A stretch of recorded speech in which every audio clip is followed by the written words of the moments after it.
Menteri Pertahanan Amerika Serikat, Pete Hegseth, mengusulkan kemungkinan mengganti nama Departemen Pertahanan menjadi Departemen Perang. Kepala Pertahanan tersebut tengah melakukan jajak pendapat di antara masyarakat tentang kemungkinan perubahan tersebut. Jajak pendapat tersebut telah menarik lebih dari 160.000 pengguna, dengan lebih dari setengahnya mendukung gagasan nama baru untuk Departemen Pertahanan. Pendiri dan CEO Tesla dan SpaceX, Elon Musk, membagikan jajak pendapat tersebut dengan berkomentar, perang lebih akurat. Badan yang bertanggung jawab atas urusan militer Angkatan Darat itu sebenarnya disebut Departemen Perang selama hampir 160 tahun. Namun, pada tahun 1947, badan tersebut direorganisasi dan digabungkan dengan Departemen Angkatan Laut berdasarkan Undang-Undang Keamanan Nasional. 2 tahun kemudian, Departemen Pertahanan atau DoD dibentuk, yang menyerap fungsi-fungsi badan yang dihapuskan tersebut. Awal bulan ini, Hegseth menyatakan Washington siap berperang dengan China jika perlu. Komentarnya muncul sebagai tanggapan atas ancaman pembalasan tarif Beijing sebagai bagian dari perang dagang baru antara dua ekonomi terbesar di dunia.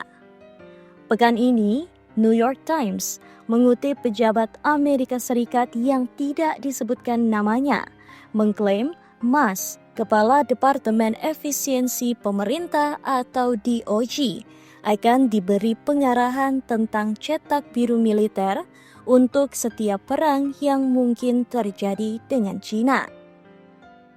The Wall Street Journal menyusul dengan laporan yang menyatakan rencana perang China akan menjadi salah satu dari beberapa topik yang dibahas selama kunjungan miliarder itu ke Pentagon.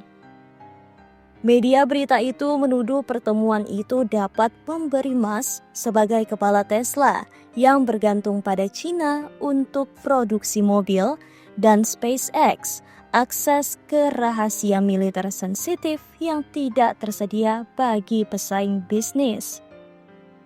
Hegseth menggunakan X untuk membantah laporan media, menolaknya sebagai berita palsu. Kepala Pertahanan menekankan pertemuan itu difokuskan pada inovasi, efisiensi, dan produksi yang lebih cerdas. Presiden Amerika Serikat Donald Trump telah menolak tuduhan itu sebagai sama sekali tidak benar. Dia menuduh media yang tidak dipercaya itu mengarang kebohongan dan menekankan China tidak disebutkan atau dibahas selama pertemuan tersebut.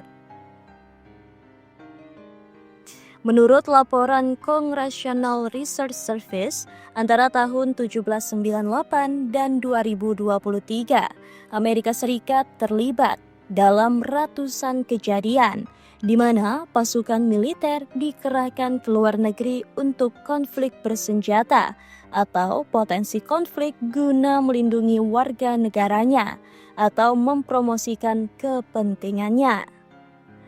Pada abad ke-21, kejadian tersebut mencakup konflik besar di Afghanistan dan Irak, bersama dengan operasi militer di Libya, Suriah, Yaman, dan Somalia. Washington telah secara resmi menyatakan perang terhadap negara asing sebanyak 11 kali dalam sejarahnya.